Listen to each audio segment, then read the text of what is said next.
No final de 2013, o Brasil apontava para uma nova jornada quando elegeu uma mulher como a primeira presidente a ocupar a cadeira do Poder Executivo em 2014. O Partido dos Trabalhadores, que ocupava o cargo desde 2003, agora tinha uma mulher para continuar o seu trabalho. O governo de Dilma Rousseff, que deveria ser o marco na história do Brasil, se tornou um tremendo fiasco que fez transparecer os primeiros frutos do governo de seu antecessor, Luiz Inácio Lula da Silva. Devido aos crimes de responsabilidade cometidos durante o seu governo, a primeira presidente mulher da história do país acabou sofrendo impeachment e foi retirada da cadeira presidencial em 2016, quando deu lugar ao seu vice Michel Temer, que levou o mandato até dezembro de 2018. O Brasil, que já estava farto de tanta corrupção e descaso com a população, procurava por alguém que pudesse enfrentar o sistema, que trazia benefícios para uma minoria classe de políticos e miséria para a maior parte do país. E essa pessoa poderia ser o ex-governador do Pernambuco e candidato a presidente Eduardo Campos, que teve a sua vida interrompida com suspeita de sabotagem do acidente de avião na Baixada Santista em 2014. Ou o então relator da Operação Lava Jato, Teori Zavascki, que também teve a sua vida ceifada em outro acidente aéreo. O brasileiro patriota, que já estava desacreditado do país, viu em 2018 uma alternativa de se livrar dos corruptos que governaram o país e que há anos obtinha a máquina pública nas mãos. E essa alternativa se chamava Jair Messias Bolsonaro, que há alguns anos já estava lutando contra a mídia e se colocando como uma opção diferente daqueles que ele nomeava como velha política. Mas diferente de Eduardo Campos, Bolsonaro não teve a sua vida ceifada após um ataque mortal de um opositor e teve a oportunidade de mostrar ao Brasil que é possível vencer o sistema. Mas como ele chegou à presidência da República sem apoio da mídia e com apenas 8 segundos de comerciais em propaganda políticas na TV, e como ele conseguiu convencer mais da metade do país ao eleger a cadeira da presidência do país em 2018, e quem era Bolsonaro antes da sua vida na política, para você entender, é necessário voltar no tempo, lá em 1954.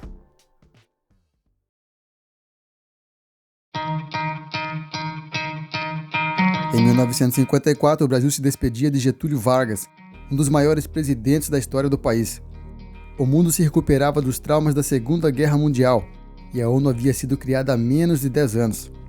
O Brasil estava a uma década do início do regime militar, e a insatisfação com o governo já era realidade naquela época. Com o mundo sofrendo mudanças por causa da Primeira e Segunda Guerra Mundial, o Brasil recebia muitos imigrantes vindos do exterior, na tentativa de iniciar uma nova vida no país. Os descendentes de imigrantes italianos e alemães, Percy Geraldo Bolsonaro e Olinda Bonturi, que nasceram aqui no Brasil, se casaram e tiveram 6 filhos. Ainda em 1954, durante a terceira gestação, Olinda acabou tendo complicações em sua gravidez e pedia a Deus que pudesse intervir por sua oração. Sua homenagem e agradecimento a Deus e a admiração de Percy por um jogador de futebol fez com que o segundo filho do casal que vinha ao mundo em Glicério, no interior de São Paulo, em 1955, se chamasse Jair Messias Bolsonaro. 10 meses depois de nascer, o pequeno Jair foi registrado em Campinas, onde morava a maior parte da sua família. Os descendentes de italianos passaram por diversas cidades do interior de São Paulo, como Ribeira, Jundiaí e Sete Barras, chegando a Eldorado em 1966, onde Jair passou a maior parte da sua infância. Lá ele acabou estudando ensino médio no Colégio Científico de Eldorado Paulista. Ainda menino, ele gostava de pescar e, com espírito empreendedor, vendia suas pescas para seus vizinhos e depois para boa parte da cidade. O dinheiro de seu empreendimento nas pescas o serviu para ajudar a sustentar a sua casa e para seu investimento na sua futura carreira militar. Para você entender como Jair Bolsonaro adquiriu um perfil linha dura e patriota, é necessário que você saiba que ele acabou se interessando pelo curso na Escola Preparatória de Cadetes quando ainda era adolescente, mas no final de 73, com 17 anos, acabou prestando concurso para a Academia Militar das Agulhas Negras, onde foi aprovado. Durante o tempo do curso, Jair aprendeu a ser patriota e linha dura com as severas leis e disciplina da academia. Com o passar do tempo, se formou em paraquedismo pela Brigada de Infantaria de Paraquedismo. Se tornou tenente durante seu percurso nas Forças Armadas até chegar ao posto de capitão em 1981. Mas devido à sua ambição por uma vida financeira melhor, a vida de Jair Bolsonaro nas Forças Armadas não seria muito promissora. Ainda em 1981, ele se envolveu em sua primeira polêmica quando deixou escrito em um artigo da revista Veja a sua indignação do baixo salário dos soldados e oficiais de baixa patente. Este artigo acabou ganhando projeção nacional e Bolsonaro acabou sendo preso por indisciplina, onde ficou 15 dias na prisão dentro de um quartel. No ano seguinte, a revista Veja fez uma reportagem que colocava Jair Bolsonaro e um amigo como arquiteta de um plano para explodir bombas dentro de um quartel, com o objetivo de pressionar o comando por melhores salários e condições de trabalho. O fato fez com que Bolsonaro respondesse a uma investigação. O julgamento do caso ocorreu só em junho de 88.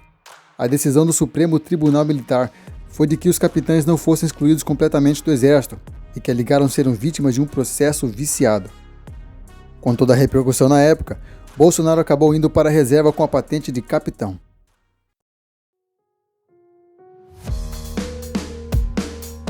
Agora na reserva, ele iria tentar uma nova vida e seria na política.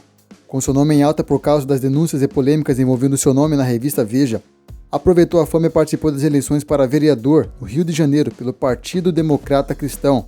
Ficou no mandato por pouco tempo porque em 1990 concorreu ao cargo de deputado federal pelo Rio de Janeiro, onde foi eleito. Tomou posse em 1991. Durante seu primeiro mandato participou do impeachment do então presidente Fernando Collor, que deu lugar ao seu vice Itamar Franco em dezembro de 92. Jair Bolsonaro, agora como político, teria pela frente um total de 7 mandatos como deputado representando o estado do Rio de Janeiro, lugar onde anteriormente serviu como militar. Se você ler a biografia de Jair Bolsonaro, durante seus mandatos vai ver que ele apresentou 171 projetos, mas apenas 2 foram aprovados. Um que autorizava a redução da IPI para equipamentos de informática e outro projeto que autorizava o uso de fosfoetanolamina para tratamento de câncer. Sua dificuldade em aprovar os seus projetos junto aos outros deputados no Congresso se dava ao fato de não alinhar a votar a favor de projetos que não beneficiavam a maior parte da população, mas apenas os interesses dos próprios partidos e políticos, como aceitar dinheiro ilícito ou se vender a pautas que pudessem manchar a sua imagem. Uma prática muito comum, que ocorre há muito tempo nos corredores da Câmara ou em salas em reunião secreta. Durante esse tempo no Congresso, tentou concorrer ao cargo de presidente da Câmara dos Deputados por 3 vezes, mas acabou sendo derrotado. Se você não tem memória curta, vai se lembrar que durante os anos 2000 e 2010, o Brasil mergulhava em escândalos de corrupção durante o governo Lula e Dilma. Basicamente, todo ano tinha um escândalo novo na TV. O rombo das estatais brasileiras e o descaso com a população fez crescer a indignação de Jair Bolsonaro dentro da Câmara Federal. Em 2014, com a reeleição de Dilma Rousseff do Partido dos Trabalhadores, Bolsonaro, que também acabava de ser reeleito deputado, sentiu que na Câmara, lugar que ocupava desde 91, não poderia mais fazer muito pelo Brasil. Em uma entrevista à TV Globo, Bolsonaro disse que um dia em sua mesa de jantar em sua residência, nasceu um desejo, um sonho quase impossível de disputar a presidência da República em 2018. Depois de compartilhar a ideia com sua esposa Michele, decidiu colocar o plano em ação. 4 anos antes das eleições de 2018, começou sozinho a visitar alguns estados.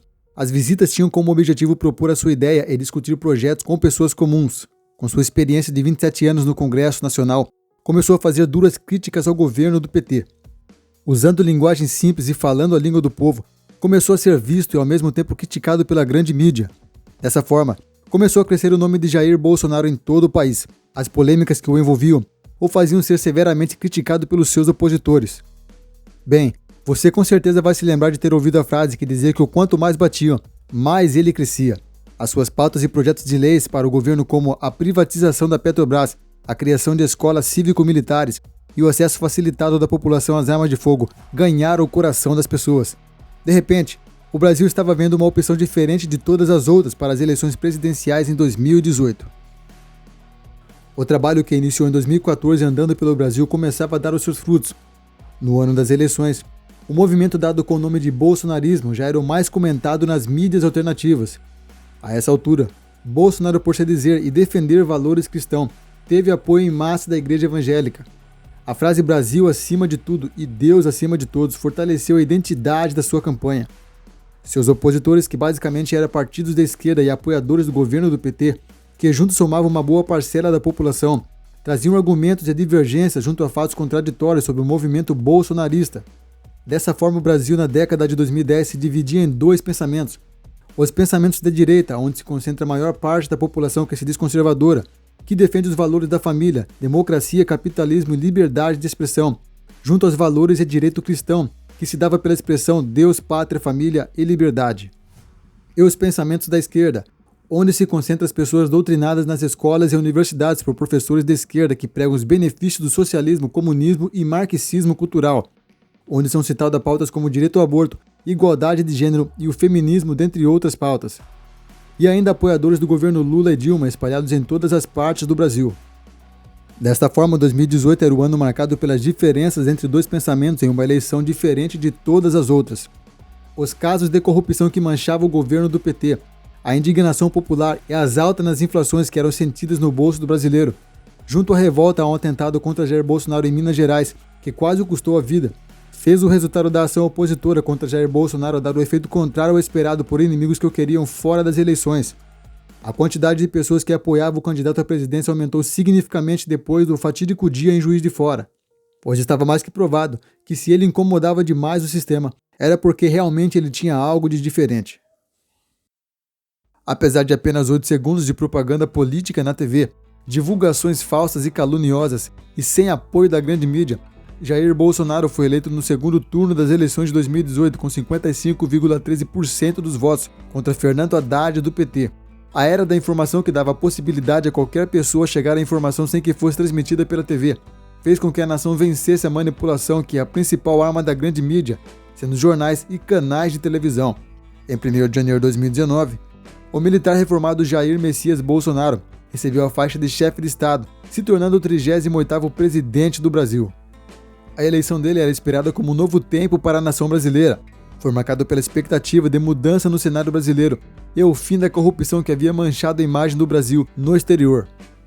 Nesse vídeo eu não foquei em falar do governo de Bolsonaro, mas alguns pontos que valem ser mencionados aqui. Ele conseguiu fazer bem mais que muitos anos de governo de esquerda, que ficaram no poder por tanto tempo e fez do Brasil, que poderia ser uma das maiores potências mundiais, travar décadas no tempo. Acabou com os terríveis horários de verão que só servia para atrapalhar a nossa vida e aumentou o vencimento da CNH de 5 para 10 anos. Em época de guerra, o governo de Bolsonaro conseguiu garantir fertilizantes para o agronegócio brasileiro, impedindo o aumento dos preços dos alimentos nas prateleiras dos supermercados. Mas alguns erros também aconteceram em seu governo. Algumas indicações para cargos importantes foram repudiadas por grande parte de seus apoiadores.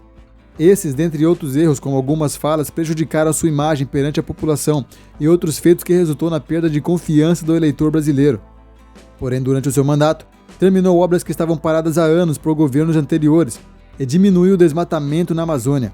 Nos últimos anos de seu mandato, conseguiu deixar o Brasil em deflação com rota de crescimento com relação aos demais governos estrangeiros em todo o mundo, mesmo tendo guerras e infecções global. Durante as eleições para presidente da República em 2022, Jair Bolsonaro acabou perdendo as eleições para Lula do Partido dos Trabalhadores por pequena diferença de votos, em uma eleição questionável, causando revoltas marcadas por diversas manifestações em várias partes do país, por pessoas que esperavam um resultado diferente. Se as eleições de 2022 foram justas com todas as censuras a mídias alternativas e exersões de rádios no Nordeste durante a campanha, e urnas com veracidade comprometida, o julgamento fica por sua conta. A história de Jair Bolsonaro mostra que qualquer pessoa tem a plena condição de chegar a qualquer lugar quando se tem convicção e determinação a um objetivo. Ele não tinha apoio de ninguém, além da sua família. Ele mesmo disse que às vezes duvidava se realmente era possível vencer, porém, ele nunca desistiu. Jair Bolsonaro não se tornou apenas mais um presidente na história do Brasil, mas foi o responsável por motivar o espírito patriota que há anos havia morrido no coração de cada brasileiro. Acabou se tornando um grande representante do pensamento conservador no Brasil e defensor dos valores da família. Expôs a sua vida em risco, porque acreditava que podia ajudar o Brasil a ser um país melhor e sem corrupção. Nas horas de dificuldade, usou das críticas para servir de trampolim, para buscar alcançar os seus objetivos, quando se lançou a vereador e deputado e depois candidato à presidência. Sua história de vida nos ensina que perfeição não existe e que todos nós temos defeitos, mas que se usarmos as nossas virtudes e nos unirmos em prol de um objetivo, é possível acreditar e vencer. Mas e você? O que achou da história de Jair Bolsonaro? Você já conhecia? Comenta com a gente aqui nos comentários. Olha, se você gostou do vídeo, eu peço que deixe aqui o seu like e também se inscreva nesse canal para fazer esse canal aqui crescer e a produzir mais webdocumentários interessantes como esse. Agora, se você ainda não viu o meu vídeo de sucesso do criador da Hyundai, clica nesse card que eu vou deixar aqui na tela para você e a gente se encontra lá. Muito obrigado por assistir. Por hoje é isso. Que Deus abençoe você. Um forte abraço e até mais.